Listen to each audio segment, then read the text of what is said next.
नमस्कार दोस्तों। तो आज के इस वीडियो में मैं फिर से एक धमाकेदार ट्रिक्स लेकर आया हूं जो कि विज्ञान के शाखाएं और उनके अध्ययन से रिलेटेड क्वेश्चंस रहने वाले हैं। अगर आपके सामने विज्ञान की शाखाएं से निम्नलिखित क्वेश्चन आते हैं जैसे कि डेंड्रोलॉजी क्या है, सेरोलॉजी क्या है, एंटोमोलॉजी क्या है, एपीकल्चर क्या है, सेरिकल्चर क्या है, इस तरीके का अगर क्वेश्चन आता है तो आप ट्रिक्स की मदद से बिल्कुल झटाक से आप जवाब दे सकते हैं। आखिर कैसे, तो इस वीडियो को एक बार ज़रूर देख लीजिएगा, आपको याद करने में बहुत ही ज़्यादा आसानी हो जाएगी। तो चलिए वीडियो को शुरू करते हैं। तो देख सकते हैं कि पहला क्वेश्चन में पूछा गया है कि डेंड्रोलॉजी, तो डेंड्रोलॉजी किसको कहते हैं? तो वृक्षों एवं झाड़ियों का अध्ययन को हम डेंड्रोलॉजी कहते हैं। तो यहाँ पर देखिए जो डेंड्रोलॉजी में वर्ड आ रहा है डंडा, डंडा वर्ड आ रहा है। यहाँ पर देख सकते हैं डंडा वर्ड आ रहा है। और डंडा हमें किस चीज़ से मिलता है? तो जो हमें डंडा मिलता है वह वृक्ष और झाड़ियों से मिलता है। आप कहते होंगे ना, जब कुछ होता होगा, मार धार हो जाता होगा तो आप डंडा खोजने लगते होंगे, चाहे बांस ही क्यों ना हो। तो बांस कहाँ से आता है? तो वह झाड़ी से आता है, यानी कि वृक्ष से आता है। तो हम कह नहीं सकते हैं कि डंडा कहाँ से मिलता है? वृक्ष से मिलता है, पेड़ पौधे से मिलता है। तो वृक्षों और झाड़ियों के अध्ययन को हम डेंड्रोलॉजी कहते हैं। तो इस तरीके से आप याद रख सकते हैं। नीचे में देख सकते हैं सेरोलॉजी, और सेरोलॉजी किसको कहते हैं? तो छिपकलियों के अध्ययन को हम सेरोलॉजी कहते हैं। और इसको कैसे याद रखिएगा? तो जो सेरोलॉजी है, यहाँ पर देख सकते हैं सेरो यानी कि सिर, सिर, और सिर पर क्या गिरता है? सिर पर छिपकली गिरता है। क्योंकि छिपकली कहाँ पर रहता है? तो वह हमेशा कहाँ रहता है?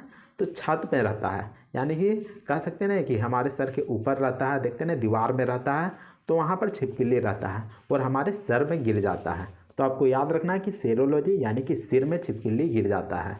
तो आपको याद करने का ट्रिक हो गया सेरोलॉजी, जो कि छिपकलियों के अध्ययन को कहते हैं। वही तीसरा नंबर में देख सकते हैं एंटोमोलॉजी, और एंटोमोलॉजी किसके अध्ययन को कहा जाता है? तो कीटों के अध्ययन को हम एंटोमोलॉजी कहते हैं। और यहाँ पर देख सकते हैं एंटोमोलॉजी वर्ड में यहाँ पर एंट वर्ड आ रहा है। एंट यानी कि एंट किसको कहते हैं? यानी चींटी को कहते हैं। चींटी को हम एंट कहते हैं।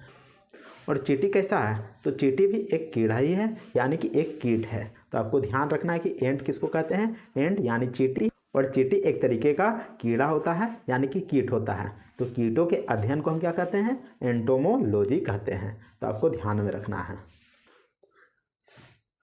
अगले क्वेश्चन में देखते हैं हर्पेटोलॉजी, और हर्पेटोलॉजी का मतलब क्या होता है? तो इसका मतलब होता है सरीसृप का अध्ययन। और सरीसृप का अध्ययन का मतलब क्या होता है? तो यहाँ पर सरीसृप का मतलब क्या होता है? तो सरीसृप का मतलब होता है वैसे जीव जो रेंगते हैं और उसमें रीढ़ का हड्डी पाया जाता है, उसको सरीसृप हम कहते हैं। जैसे में क्या हो गया? तो जैसे में सांप हो गया, मगरमच्छ हो गया, तो ये सभी जीव सरीसृप के अंतर्गत आते हैं। तो आपको ध्यान में रखना है। अब यहाँ पर वर्ड देखिए हर्पेटोलॉजी, तो यहाँ पर देखते हैं हर पेटा यानी कि हर पेटो। तो पेटा में यहाँ पर देख सकते हैं पीटा वर्ड, पीटा वर्ड आ गया है। और यहाँ पर हर भी आ गया है, हर पेटा यानी कि हर पेटा, यानी कि हर कोई मिलकर पीटा। तो किसको पीटा? तो सांप को पीटा, मगरमच्छ को पीटा। आप जब भी देखते होंगे कि सांप आपके घर में घुसता होगा तो आप उसको पीटने लगते होंगे, हर कोई मिलकर यहाँ पर पीटने लगते हैं। तो इस तरीके से आप याद रखिएगा कि हर कोई मिलकर पीटा, किसको? यहाँ पर सांप को पीटा, सरीसृप को पीटा। तो यहाँ पर ऐसे याद रख सकते हैं कि हर्पेटोलॉजी जो कि सरीसृप का अध्ययन यहाँ पर कहलाता है। अगला क्वेश्चन में देखते हैं सिल्वीकल्चर, और सिल्वीकल्चर किसको कहते हैं? तो वन्य वृक्षों के अध्ययन को हम सिल्वीकल्चर कहते हैं। तो इसको कैसे याद रखिएगा? तो इसको याद रखिएगा कि जो वन्य वृक्ष है, यानी कि पहले एक समय हुआ करता था कि पूरे तरफ जंगल ही जंगल हुआ करता था, लेकिन अभी इतना आबादी बढ़ गया है कि यहाँ पर वन्य जीवों को यहाँ पर समाप्त कर दिया जा रहा है। यानी कि कह सकते हैं कि एक तरीके से यहाँ पर ज़मीन को बेच दिया जा रहा है। तो यहाँ पर देखते हैं सिल्वी में यहाँ पर सेल वर्ड आ रहा है, सेल वर्ड आ रहा है सिल्वी में, यहाँ पर सेल यानी कि बेचना वर्ड आ रहा है। तो आपको याद रखना है कि वन्य वृक्षों को काटकर यहाँ पर बेच दिया जा रहा है और ज़मीन को खरीद लिया जा रहा है। तो यहाँ पर हो जाएगा सिल्वीकल्चर, यानी कि वन्य वृक्षों के अध्ययन से संबंधित है। वही छठा नंबर में देखते हैं जेरेंटोलॉजी, और जेरेंटोलॉजी किसके अध्ययन से संबंधित है? तो यह वृद्धों के अध्ययन से संबंधित है, वृद्धों के यानी कि बुजुर्गों के अध्ययन से संबंधित है। तो इसको कैसे याद रखिएगा? तो मान लीजिए कि अगर आप बूढ़ा हो जाते हैं, मान लीजिए कि आपका पिताजी बूढ़ा हो जाता है तो बहुत सारे लोग क्या करते हैं, उनको बाहर निकाल देते हैं, उनको रहने नहीं देते हैं, उनको कहाँ भेज देते हैं, आश्रम में, या फिर ऐसा खोजते हैं कि उनको रेंट में भेज देते हैं। तो यहाँ पर देख सकते हैं, यहाँ पर लिखा गया है रेंट यानी कि रेंटो। तो यहाँ पर देख सकते हैं जे रेंटो यानी कि जा रेंट यानी कि जा रेंट में रहो। यहाँ पर जे रेंटो में हो गया जा रेंट यानी कि जाओ अब रेंट में रहो। तो यहाँ पर जेरेंटोलॉजी जो कि वृद्धों के अध्ययन से संबंधित है।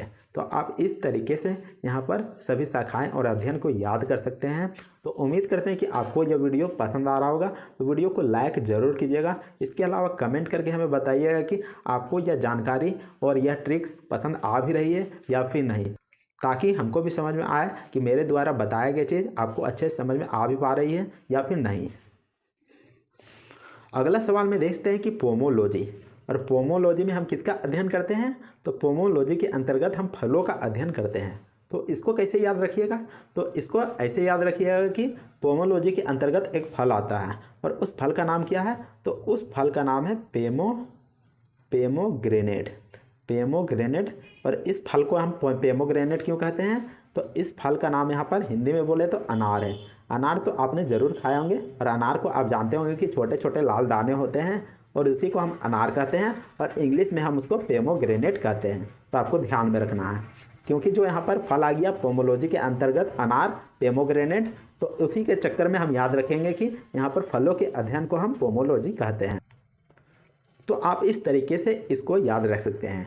नीचे में देख सकते हैं माइकोलॉजी, और माइकोलॉजी के अंतर्गत किसका अध्ययन करते हैं? तो हम इसके अंतर्गत कवकों का अध्ययन करते हैं। तो इसको कैसे याद रखिएगा? तो इसको ऐसे याद रखना है कि यानी कि जो माइक होता है, आपने माइक ज़रूर देखा होगा, इस तरीके का माइक होता है, इस तरीके का माइक होता है।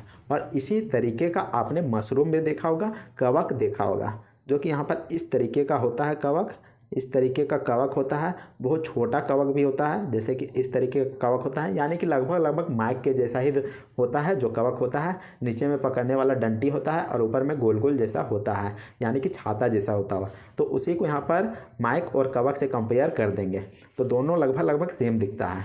तो आपको याद रखना है कि कवकों का अध्ययन को हम माइकोलॉजी कहते हैं। यहाँ पर माइक वर्ड आ गया है, तो आपको ध्यान रखना है बस कि यहाँ पर कि कवक कैसा दिखता है। नेक्स्ट क्वेश्चन में देखते हैं पीसीकल्चर, और पीसीकल्चर हम किसके अध्ययन को कहते हैं? तो मत्स्य पालन का अध्ययन को हम पीसीकल्चर कहते हैं। अब पीसीकल्चर को कैसे याद रखिएगा? तो पीसीकल्चर को याद रखिएगा पीसी यानी कि फीसी, यहाँ पर कर दीजिएगा पीसी यानी कि फीसी। और यहाँ पर देख सकते हैं फीसी वर्ड में क्या आ रहा है? फीस वर्ड आ रहा है। और फीस किसको कहते हैं? मछली को कहते हैं। तो मत्स्य पालन के अध्ययन को हम पीसीकल्चर कह सकते हैं। तो इस तरीके से आप यहाँ पर इन शाखाओं को याद रख सकते हैं। अगले क्वेश्चन में देखते हैं कि फाइकोलॉजी, और फाइकोलॉजी के अंतर्गत किसका अध्ययन करते हैं? तो इसके अंतर्गत हम शैवालों का अध्ययन करते हैं। यहाँ पर देखते हैं फाई, यानी कि यहाँ पर देखते हैं हाई और फाई। यहाँ पर जो मिलता वर्ड लग रहा है, मिलता जुलता वर्ड लग रहा है, हाई और फाई, यहाँ पर दो वर्ड लग रहा है। तो आपको यहाँ पर इसको मिक्सअप कर लेना है, हाई और फाई। और हाई और फाई यहाँ पर वर्ड मिक्स हो गया। अब यहाँ पर देख सकते हैं सेवाल का अध्ययन। यहाँ पर सेवाल में देख सकते हैं, यहाँ पर सेव आ रहा होगा, सेव यानी कि सेब वर्ड आ रहा है। और सेब कौन खाता है? तो गरीब लोग तो यहाँ पर खा नहीं सकते हैं, क्योंकि जो सेब होता है बहुत ही ज़्यादा महंगा होता है। बहुत जगह तो 100 रुपये किलो होता है, बहुत जगह 120-30 रुपये किलो रहता है, कहीं कहीं तो 150 रुपये किलो भी रहता है। तो ऐसे में यहाँ पर गरीब लोग नहीं खाते हैं, फल होता है वह नहीं खाता है। और वह फल में कौन सी आता है? सेब आता है। तो सेब को नहीं खा पाता है। तो यहाँ पर फाई यानी कि हाई फाई लोग सिर्फ सेब को खाते हैं। हाई फाई लोग जो होते हैं वह सेब को खाते हैं। तो फाइकोलॉजी किसके अंतर्गत आता है? तो वह शैवालों के अंतर्गत आता है, शैवालों के अध्ययन के अंतर्गत आता है। तो आपको ऐसे याद रखना है। नीचे में देख सकते हैं सेरीकल्चर, और सेरीकल्चर किसके अध्ययन के अंतर्गत आता है? तो यह रेशम के कीट के पालन के अंतर्गत आता है। सेरीकल्चर में रेशम के कीट पाले जाते हैं। अब इसको कैसे याद रखिएगा? तो यहाँ पर देख सकते हैं सेरी वर्ड, यहाँ पर देख सकते हैं सेरी को उल्टा कर दीजिए तो यहाँ पर देख सकते हैं कि रेस वर्ड आ जाएगा, रेस। और यहाँ पर रेस वर्ड मिल रहा है। यहाँ पर जब सेरी को यहाँ पर उल्टा कर दीजिएगा तो एक ही मात्रा यहाँ चल जाएगा रे में, तो यहाँ पर रेस हो जाएगा। और रेस यहाँ पर देख सकते हैं रेशम कीट पालन में यहाँ पर सेरीकल्चर का इस्तेमाल किया जाता है, सेरीकल्चर इसको कहा जाता है। तो आपको ध्यान में रखना है। अगले क्वेश्चन में देखते हैं एपीकल्चर, और एपीकल्चर किसको कहते हैं? तो मधुमक्खी पालन को हम एपीकल्चर कहते हैं। अब इसको ऐसे याद रखिएगा। तो यहाँ पर देखते हैं ए पी, मतलब एक आदमी को हम बुला रहे हैं, ए इधर सुनो और पियो। क्या पियो? यहाँ दारू पीने के लिए बात नहीं कहा जा रहा है। यहाँ पर मधुमक्खी से क्या निकलता है? तो शहद निकलता है, शहद निकलता है। तो शहद को पीने की बात की जा रहा है। तो यहाँ पर ए इधर सुनो और पियो, यहाँ पर देख सकते हैं ए पी, यानी कि ए इधर सुनो और पियो। तो क्या पियो? तो शहद पियो। तो ऐसे में याद रख सकते हैं कि एपी कल्चर जो कि मधुमक्खी पालन से संबंधित है। अगले क्वेश्चन में देखते हैं कि आर्निथोलॉजी, और आर्निथोलॉजी किसके अध्ययन के अंतर्गत आता है? तो यह पक्षियों के अध्ययन के अंतर्गत आता है। अब इसको कैसे याद रखिएगा? तो इसको याद रखिएगा आर्निथो। तो यहाँ पर देखिए आर्नी, आर्नी यानी कि मोरनी, आर्नी यानी कि मोरनी, ओर्नी यानी कि मोरनी। तो मिलता जुलता वर्ड लग रहा होगा। ऑर्निथो यहाँ पर मोरनी, ओर्नी और मोरनी। तो यहाँ पर मोरनी कौन होता है? तो पक्षी होता है। मोरनी भी एक तरीके का पक्षी है। तो आपको ध्यान में रखना है कि यहाँ पर ऑर्निथोलॉजी को यहाँ पर पक्षियों का अध्ययन कहा जाता है। अब अगला क्वेश्चन में देखते हैं यहाँ पर ओफियोलॉजी, और ओफियोलॉजी के अध्ययन को हम क्या कहते हैं? तो सर्पों का अध्ययन कहते हैं।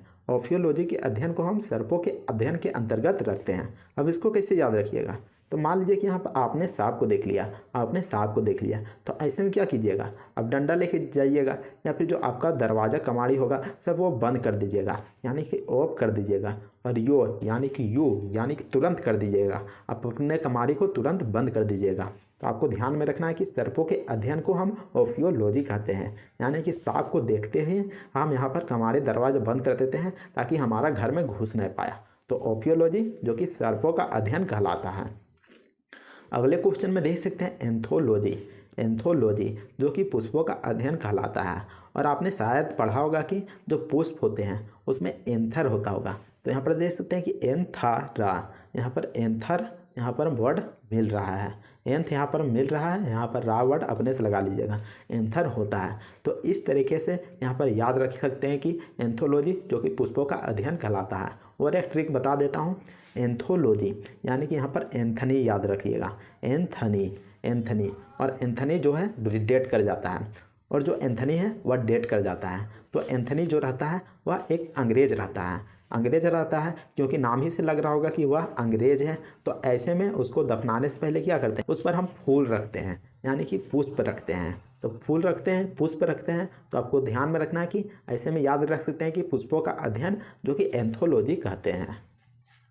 नेक्स्ट क्वेश्चन में देख सकते हैं कि बैक्टीरियोलॉजी, और बैक्टीरियोलॉजी के तहत हम किसका अध्ययन करते हैं? तो इसके तहत जीवाणुओं का अध्ययन करते हैं, जीवाणुओं का अध्ययन करते हैं। अब इसको कैसे याद रखिएगा? तो यहाँ पर देख सकते हैं जीवाणु, और जीवाणु का इंग्लिश में हम क्या कहते हैं? तो बैक्टीरिया कहते हैं। तो यह सिंपल हो गया, यानी कि जीवाणुओं का अध्ययन को हम क्या कहते हैं? बैक्टीरियोलॉजी कहते हैं। शायद ही आप इसको भूल पाएंगे, क्योंकि यहाँ पर बहुत ही आसान यहाँ पर वर्ड मिल गया। अब देख सकते हैं यहाँ पर माइक्रोबायोलॉजी, और माइक्रोबायोलॉजी के तहत हम छोटे जीव का अध्ययन करते हैं, यानी कि सूक्ष्म जीव का अध्ययन करते हैं। और सूक्ष्म का इंग्लिश क्या हो गया? तो सूक्ष्म का इंग्लिश हो गया माइक्रो, यानी कि सबसे छोटा, जो यानी कि खुली आंखों से नहीं देखा जा सके, उसी को हम सूक्ष्म कह सकते हैं। तो ऐसे में सूक्ष्म जीव का अध्ययन क्या कहलाएगा? तो वह माइक्रोबायोलॉजी कहलाएगा। अगले क्वेश्चन में देख सकते हैं यहाँ पर पूछा गया है कि कार्डियोलॉजी, तो कार्डियोलॉजी किसको कहते हैं? तो हृदय का अध्ययन को हम कार्डियोलॉजी कहते हैं। और इंग्लिश में हम हृदय को क्या कहते हैं? तो इंग्लिश में हार्ट कहते हैं, या फिर कार्डियो भी कह सकते हैं। तो इसी से यहाँ पर बन गया कार्डियोलॉजी। अगला क्वेश्चन में पूछा गया कि इकोलॉजी, आपने वर्ड सुना होगा इको फ्रेंडली, यानी कि यह पर्यावरण के लिए हित में है। तो उसी को कहा जाता है इको फ्रेंडली। आपने होली खेला होगा और उसमें सुना होगा कि यह जो कलर है वह इको फ्रेंडली है, यानी कि पर्यावरण को हानि नहीं पहुंचाएगा। तो उसी को हम कह सकते हैं यहाँ पर इकोलॉजी के तहत पौधों का पर्यावरण से संबंध, यानी कि सीधा सपाटा वर्ड कहें तो पर्यावरण के अध्ययन को हम क्या कह सकते हैं? तो इकोलॉजी कह सकते हैं। अगले क्वेश्चन में देख सकते हैं कि पेडोलॉजी, और पेडोलॉजी किसके अध्ययन को कहते हैं? तो मिट्टी के अध्ययन को हम पेडोलॉजी कहते हैं। अब देखिए यहाँ पर पेडो वर्ड में क्या आ गया? तो पेड़ वर्ड आ गया, पेड़ वर्ड आ गया। और पेड़ हम कहाँ लगाते हैं? तो ज़मीन पर लगाते हैं। ज़मीन पर तो सीधा नहीं लगा देते होंगे, तो मिट्टी में ही लगाते होंगे। तो मिट्टी के अध्ययन को हम क्या कह सकते हैं? तो पेडोलॉजी कह सकते हैं। अगले क्वेश्चन में देख सकते हैं फ्लोरिकल्चर, फ्लोरिकल्चर। तो इसमें क्या कहा जाता है? तो इसमें फूलों और सजावटी पौधों की खेती की जाती है, यानी कि उत्पादन किया जाता है। मैंने थोड़ी देर पहले बताया कि यहाँ पर एंथोलॉजी, जिसका मतलब होता है कि पुष्पों का अध्ययन, तो उसमें पुष्पों का यहाँ पर विवरण निकाला जाता है कि आखिर जो पुष्प है वह कौन सी प्रजाति का है, उसकी संरचना कैसी है, तो उसमें ये निकाला जाता है। लेकिन जो फ्लोरिकल्चर है उसमें फूलों और सजावटी पौधों की खेती की जाती है, उसका उत्पादन किया जाता है, तो इसमें फ़र्क है। तो देख सकते हैं यहाँ पर फ्लोरिकल्चर, तो इसको कैसे याद रखिएगा, तो यहाँ पर देख सकते हैं फल, फल यानी कि फल फूल, फल फूल, लेकिन यहाँ पर याद रखना है कि आपको फूल, फूल सिर्फ याद रखना है, फूल। और यहाँ पर देख सकते हैं ऐसे याद रखिएगा, जो फ्लोरिकल्चर है उससे हमें फूल मिलता है, क्या मिलता है, फल फूल मिलता है, और फल को उड़ा दीजिएगा, सिर्फ फूल को याद रखिएगा। तो यहाँ पर देख सकते हैं फूलों और सजावटी पौधों की खेती की जाती है, किसमें, फ्लोरिकल्चर में। तो उम्मीद करते हैं कि आपको यह ट्रिक्स पसंद आया होगा। अगर ट्रिक्स पसंद आता है तो वीडियो को लाइक कीजिएगा और चैनल को भी सब्सक्राइब जरूर कीजिएगा। इसके अलावा कमेंट करके हमें बताइएगा कि आपको यह ट्रिक्स कैसा लगा, और ये भी कमेंट करके बताइएगा कि आपको नेक्स्ट वीडियो में कौन सा ट्रिक्स चाहिए। तो मिलते हैं नेक्स्ट वीडियो में, तब तक के लिए जय हिंद, वंदे मातरम।